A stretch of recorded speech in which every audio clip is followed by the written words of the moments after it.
আমাৰ 2 অক্টোবৰৰ পৰা পুলিচৰ দৌৰা আৰম্ভ হ'ব, ছেপ্টেম্বৰত এডিআৰই আৰম্ভ হ'ব, ডিচেম্বৰৰ ভিতৰত এডুকেশ্যনত লিষ্ট আৰম্ভ হ'ব, নৱেম্বৰত মেডিকেলৰ নিযুক্তিৰ কাম আৰম্ভ হ'ব। গতিকে 50,000 নিযুক্তি আমি লাইনত দি দিছোঁ আৰু আমাৰ কাৰ্যকালতে ইয়াক সম্পন্ন কৰিব চেষ্টা কৰিম যদি কোৰ্ট কেছ নহয়। আজি ৰাজ্য চৰকাৰৰ বাবে এটা অতি আনন্দৰ আৰু স্মৰণীয় দিন।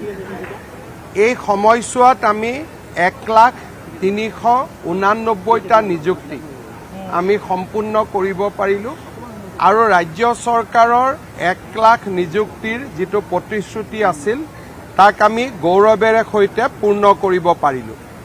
ইয়াৰ লগতে আজি প্ৰায় 23,000 সৰ্বশিক্ষা অভিযানত কাম কৰি থকা চুক্তিবদ্ধ শিক্ষকক নিয়মীয়াকৰণ হৈছে। এই সংখ্যাটো যদি আমি ধৰোঁ তেতিয়াহ'লে যোৱা 5 বছৰত অসম চৰকাৰত 4 বছৰত চৰকাৰী চাকৰি লাভ কৰা কৰ্মচাৰীৰ সংখ্যা 1,24,345 জন হ'ল আৰু এখেতসকলক যদি আমি নিয়মীয়াকৰণ বুলি বাদ দিওঁ তেতিয়াহ'লে এই সংখ্যাটোৱে 1,389টাত ভৰি দিলে। অহা বছৰৰ ভিতৰত আমি আৰু 50,000 নিযুক্তি দিব পাৰোঁ নেকি তাৰ বিষয়ে আমাৰ প্ৰচেষ্টা আমি আৰম্ভ কৰিছোঁ আৰু এই প্ৰচেষ্টা অব্যাহত থাকিব। 2012 চনত চুক্তিবদ্ধভাৱে শিক্ষক নিযুক্তি দি অসমত নিকা শিক্ষক নিযুক্তিৰ এটা প্ৰক্ৰিয়া আমি আৰম্ভ কৰিছিলোঁ। আজি সেই প্ৰক্ৰিয়াই পূৰ্ণতা পালে। প্ৰায় 24,000 শিক্ষকক আমি আজি স্থায়ী শিক্ষকৰ মৰ্যাদা প্ৰদান কৰিলোঁ। টেট শিক্ষকৰ ভৱিষ্যতক লৈ যোৱা 10 বছৰ বহুত আলাপ আলোচনা, বহুত লিখা, বহুত সম্পাদকীয়, বহুত আলোচনা অনুষ্ঠিত হৈছিল।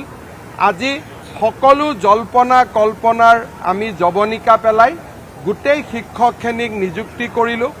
2012 চনত মই এখেতসকলক বিকশিত অসমৰ সেনানী বুলি কৈছিলোঁ।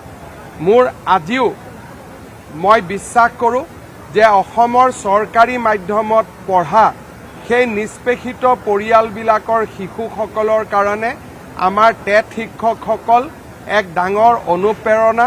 তেওঁলোক বিকশিত অসমৰ সেনানী। পুনৰ এবাৰ মই তেওঁলোকক অসমৰ শিক্ষা জগতখনৰ নৱজাগৰণৰ বাবে নিজক আকৌ এবাৰ সমৰ্পিত কৰাৰ বাবে আহ্বান জনাইছোঁ। শিক্ষামন্ত্ৰী ৰণোজ পেগু ডাঙৰীয়াক অভিনন্দন জনাইছোঁ যে তেখেতৰ নেতৃত্বত এই সোণসেৰীয়া যাত্ৰাই এক নতুন মাত্ৰা পালে।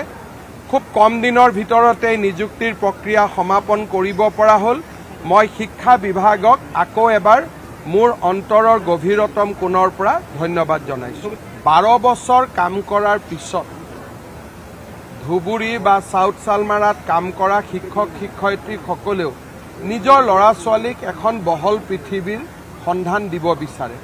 সেইকাৰণে 12 বছৰ যিসকলে শিক্ষকতা সম্পূৰ্ণ কৰিলে ধুবুৰী আৰু চাউথ চালমাৰা জিলাত যিসকলে ইচ্ছা কৰে, সকলোকে নহয়, তেওঁলোকক আমি 1/3 কৰি 3 বছৰত তেওঁলোকৰ গৃহ জিলা বা গৃহ জিলাৰ ওচৰৰ জিলালৈ লৈ আহিম। কাৰণ প্ৰত্যেকজন শিক্ষকে 12 বছৰ কাম কৰাৰ পিছত নিজৰ গৃহ জিলালৈ যাবৰ বাবে ইচ্ছা কৰে।